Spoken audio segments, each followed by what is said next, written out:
श्री गणेशाय नमो नमः। सरस्वती नमस्तुभ्यं वरदे कामरूपिणी विद्यारंभं करिष्यामि सिद्धिर्भवतु मे सदा। शिव शक्ति को कोट कोट प्रणाम। मेरे श्रोतागणों, मैंने कल आपको भाग्य रेखा के बारे में बताया कि भाग्य हमारी कहाँ, उसका क्षेत्र कहाँ से हो तो उसका क्या फल होता है। इस सब बारे में मैंने आपको कल जानकारी दी थी। मैं आज आपको विवाह रेखा के बारे में, जिसको हम प्रणय रेखा भी कहते हैं, उसके बारे में मैं आपको आज जानकारी दूंगी कि विवाह रेखा ये कनिष्ठिका उंगली के और हृदय रेखा के ये बीज से, इसके और हृदय रेखा के बीच से ये आड़ी आड़ी रेखाएं आती हैं। इसको आप ध्यान से देखिए तो आड़ी रेखाएं लंबी लंबी, ऐसे छोटी लंबी जैसी भी होंगी तो रेखाएं आती, उसको हम प्रणय रेखा कहते हैं। प्रणय रेखा हमारी जितनी स्पष्ट, सुस्पष्ट, सीधी होगी उतना हमारा जीवन उतनी ही लंबी उम्र तक चलेगा और हमारे जीवन में पारिवारिक प्रेम, सुख शांति, वैवाहिक जीवन मेरा अच्छा होगा। तो ये हमारी लंबी जितनी विवाह रेखा होगी, लंबाई में आए उतना अच्छा होए। अब और दूसरी बात, ये हमारे जीवन में जितनी छोटी होगी, बहुत छोटी रेखाएं, विवाह रेखाएं छोटी हों तो वो अल्प समय के लिए विवाह को दिखाती हैं। अल्प समय के प्रेम को वो प्रदर्शित करती हैं कि मेरा जीवन, विवाह जीवन बहुत अल्प समय के होगा या वो मेरे कल्पना में ही रहेगा। ये सब बातों की द्योतक होती है। तो विवाह रेखा के साथ, तो ये विवाह रेखा के साथ कोई रेखा अगर समांतर चल रही है, जैसे एक विवाह रेखा चल रही है, उसके नीचे उसी के बराबर, जस्ट बराबर कोई रेखा समांतर चलती चली जा रही है, तो ये हमारे विवाह के बाद भी कोई ना कोई प्रेम को प्रदर्शित करती है कि उसके जीवन में कोई ना कोई प्रेम करने वाला उसके साथ और भी जुड़ा हुआ है। विवाह रेखा समांतर चले तो वो व्यक्ति के ये संभावना दिखाती है कि व्यक्ति कहीं ना कहीं उसका जुड़ाव कहीं और से जुड़ा हुआ है, क्योंकि वो समानांतर दोनों एक समान रेखाएं हैं। तो आपकी पत्नी के साथ प्रेम होने के साथ साथ आप किसी और के साथ भी जुड़े हुए हैं, इस बात की सूचना देती है। तो दोहरी विवाह रेखा एक बराबर हो तो वो इस बात का संकेत देती है। और फिर एक और भी विवाह रेखाओं का और भी प्रकार होता है। तो विवाह रेखा जितनी छोटी होगी, छोटी विवाह रेखा के बारे में हमने आपको बताया, वो पति पत्नी में आकस्मिक प्रेम संबंध की द्योतक होती है। वो हमारे जीवन में स्थायी प्रभाव छोड़ जाती है, छोटी रेखाएं जो होती हैं, और विवाह को अल्प समय के लिए चलने देती है। वो भी एक प्रकार की रेखाएं होती हैं। और विवाह रेखा में द्वीप का चिन्ह हो, द्वीप जैसे जौ की आकृति होती है, ऐसे ऊपर से गोल ऐसे जौ होता है, जैसे अंगूठे में जौ होता है, ये जौ की आकृति होती है। एक यहाँ से ऐसे जौ, जैसे हमारी जौ की आकृति होती है, उस प्रकार इसमें कहीं जहाँ ये प्रारंभ होती है वहाँ अगर ये जौ की आकृति हो जाए इसमें, तो ये हमारे विवाह को विवाह में एक रहस्य की सूचना देती है कि हमारा जीवन साथी का वो होगा। तो जीवन साथी मेरा किस टाइप का होगा, रुग्ण होगा, कष्ट में होगा, तो इस बात की ये सूचना देती है।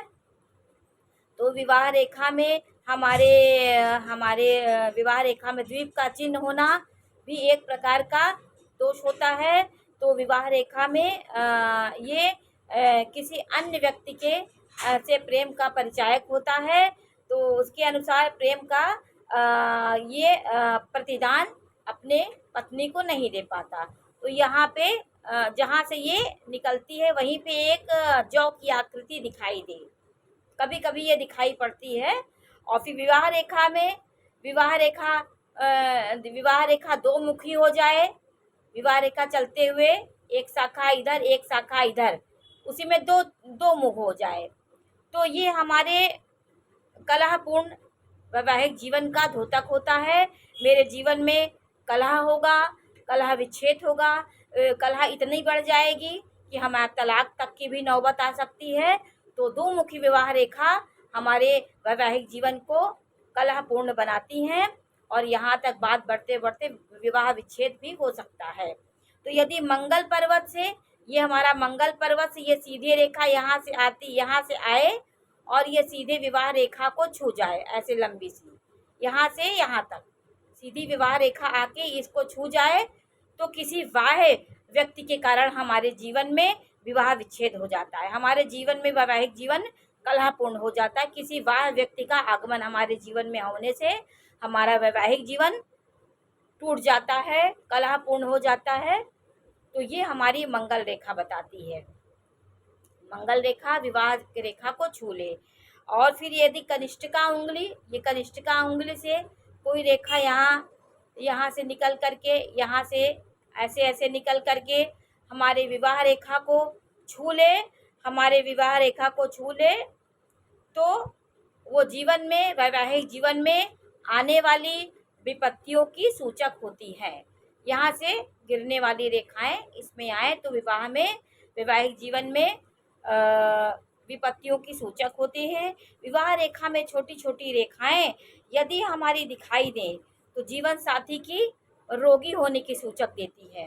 विवाह रेखा हमारी ऐसे लंबी चल रही हो, उसमें छोटी छोटी शाखाएं नीचे की ओर गिर रही हो, तो हमारे जीवन साथी का रोग दिखाता है कि मेरा जीवन साथी रोग रुग्ण होगा, रोगी होगा। ये सब बातों की जानकारी हमारे विवाह रेखा में शाखाओं से मिलती है।